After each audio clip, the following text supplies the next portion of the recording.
Well, butter my biscuit. Look who just strolled onto my porch. Pull up a chair, friend, and get ready for a heaping helping of Southern hospitality. I'm tickled pink you dropped by. Around here, we believe every day is a good day to talk about roses, and maybe spill a few secrets along the way. Now let me tell you, roses aren't just pretty faces. They're the heart and soul of my backyard, and I've got stories that'll make you want to grab your gloves and dig in.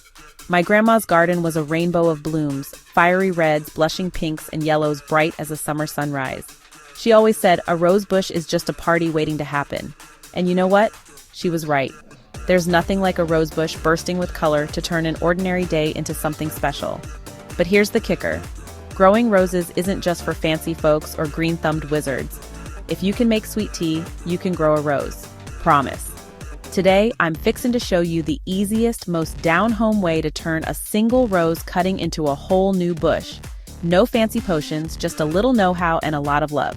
So grab your glass of sweet tea, dust off those garden gloves, and let's get our hands a little dirty, because the best stories always start in the soil. Ready to grow something beautiful together? Your rose adventure starts right now. Let's make your garden the talk of the town. Ever feel like you need a PhD in chemistry just to grow a rose? All those bottles of rooting powder and miracle goop lining the garden aisle. Tempting, right? You might think, if I don't use this stuff, my roses will flop faster than a pancake on Sunday morning. But hold your horses. Let's talk about what really happens when you go all in on chemicals. Sure, they promise quick roots, but they can leave your soil sadder than a dog in a rainstorm. Those powders can mess with the good bugs, the happy worms, and even the flavor of your sweet tea. Okay, maybe not the tea, but you get my drift. And let's not forget the drama. Earthworms packing their bags, bees buzzing off to greener pastures, and your garden's ecosystem turning into a ghost town. Who wants a lifeless patch of dirt when you could have a thriving, buzzing paradise? Here's the good news. You don't need a single fancy potion, just a cutting, some dirt, and a little patience. Growing roses the natural way is like baking biscuits from scratch. Simple, wholesome, and oh so satisfying. When you see that first green shoot pop up, you'll feel like a garden wizard. You'll have healthy soil, happy worms, and bees throwing a pollen party. Plus, you get bragging rights. I grew this rose with nothing but love and a little dirt under my nails. So next time a friend offers you a rose cutting, take it with a grin. You've got everything you need: sunshine, soil, and a dash of southern spirit. Let's grow roses the old-fashioned way and let nature do the heavy lifting. Welcome to the Rose Growers Game Show. Grab your imaginary buzzer. Let's see what you'll need to play. First up, choose a healthy rose bush. No couch potatoes allowed. Grab sharp, clean pruning shears or a trusty knife.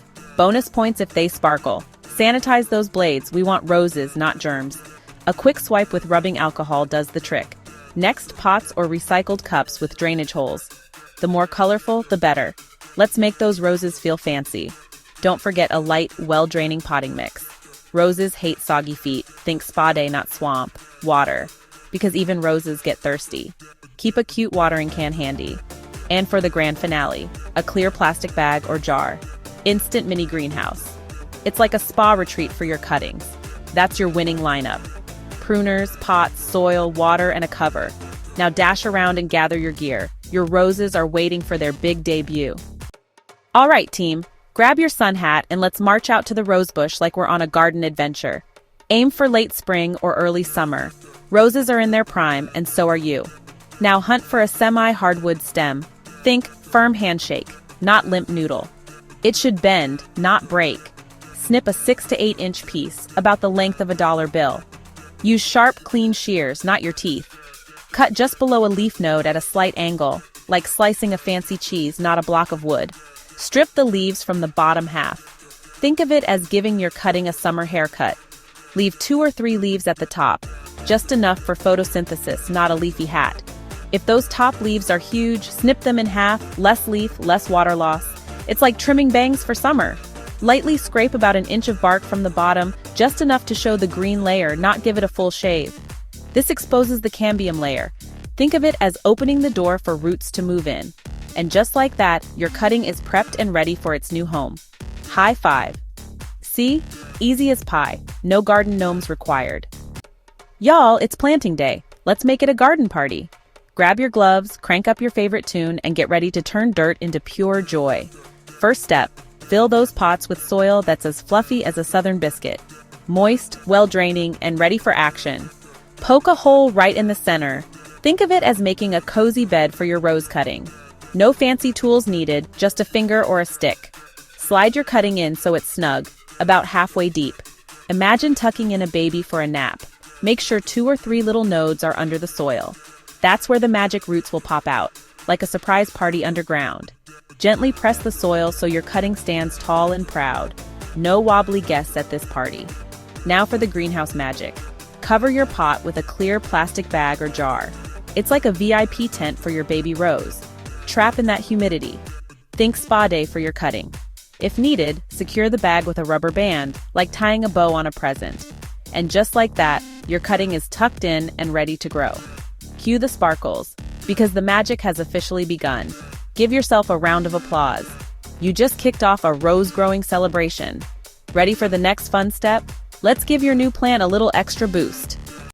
Ready to play mad scientist in your kitchen? Let's whip up some homemade magic for your rose cuttings. First up, honey. Mix a spoonful with warm water and you've got a sweet shield against rot and germs. Dip your cutting like you're dunking a cookie in milk. Next, the aspirin trick. Crush one up, dissolve it in water, and give your cutting a quick dip. It's like a pep talk for roots. Salicylic acid wakes them right up. Or grab some cinnamon from your spice rack. Roll the cut end in it like you're breading a chicken tender. It keeps fungus away and smells delightful. These kitchen brews are like secret potions. No chemicals, just a dash of creativity and a sprinkle of fun. Pick your favorite, give your roses a dip, and watch the roots get cooking. Science class meets Southern charm. All right, y'all. This is where your inner plant parent gets to shine. Growing roses from cuttings is like waiting for biscuits to rise. It takes patience, a little faith, and maybe a dance or two in the kitchen while you wait. Don't rush it. Let nature do her thing, and you'll be rewarded with a garden full of ta-da moments. Give your cuttings a cozy spot with bright, indirect light. Think of it as the plant version of a shady porch swing. Too much sun and they'll wilt faster than ice cream on a summer sidewalk. Indirect light is their gentle morning hug. And remember, no harsh sun. We want our little rose babies to ease into the world, not get sunburned on day one. Keep the soil just right, moist, not soggy. Think of it like a wrung-out washcloth, not a swamp. Too much water and your cuttings will throw in the towel. Too little and they'll shrivel up like last week's leftovers. Every few days, play plant detective. Grab a magnifying glass, check for yellow leaves or sneaky mold, and give yourself a gold star for every clue you spot. Early action means happy, healthy roses. Give your cuttings some fresh air every day. Pop off the cover for an hour like opening a window for a breath of spring. It keeps mold away and toughens up your little green recruits. Roots take their sweet time, 4 to 8 weeks, sometimes longer. It's like waiting for a surprise party. You know something good's coming, but you can't peek. Trust the process and let the magic happen underground. When you spot new leaves, do a little happy dance. That's your sign you're officially a rose parent. Those tiny leaves are like a high five from Mother Nature. Gently tug the cutting. If you feel a little resistance, roots are anchoring in. If it pops out, no worries. Just replant and cheer it on like a coach at a little league game. Once you see roots, start removing the cover a little more each day, like letting a puppy explore the backyard. This helps your rose toughen up for the big, wide world. Let your rose baby hang out in its pot for a few months to build strong roots. Think of it as plant kindergarten. The longer it stays, the tougher it'll be when it finally moves out to the garden.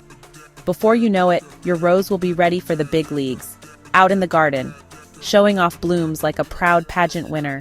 Enjoy every step, laugh at the mishaps, and celebrate every new leaf. You've got this, neighbor.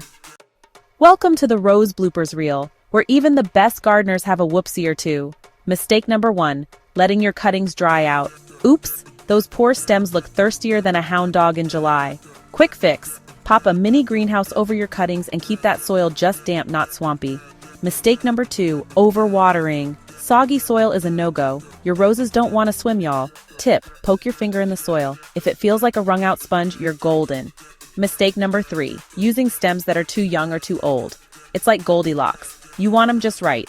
Don't rush to plant outside. Let those roots get strong in their pots first. Patience, partner. And here's a pro tip. Take more cuttings than you think you'll need. It's like baking cookies. Some are bound to disappear. If one flops, just compost it and try again. Every gardener has a few oops moments, wear them like a badge of honor. Remember, gardening is all about bouncing back, laughing at the goofs, and growing a little wiser each time. Keep going. Success is just a cutting away. Well, would you look at you? If green thumbs were Olympic sports, you'd be taking home the gold, and probably a bouquet of roses too. You've just learned how to turn a humble cutting into a blooming beauty. No magic potions, just a dash of patience and a sprinkle of southern charm. Remember, every rose you grow is a little victory. And if your first try flops, just call it compost research. Now, I want to see your garden wins and whoopsies. Snap a pic, tag #Rhokins Homestead, and let's make the internet bloom with your rosy adventures. If you giggled, learned something, or just like watching plants do their thing, hit that like button, subscribe, and ring the bell, because this garden party is just getting started. Thanks for hanging out with me at Rhokins Homestead, where every day is a little rosier with friends like you. Now go on, dig in, grow bold, and remember, the best gardens are grown with laughter, love, and a little dirt under your nails. Happy gardening, y'all.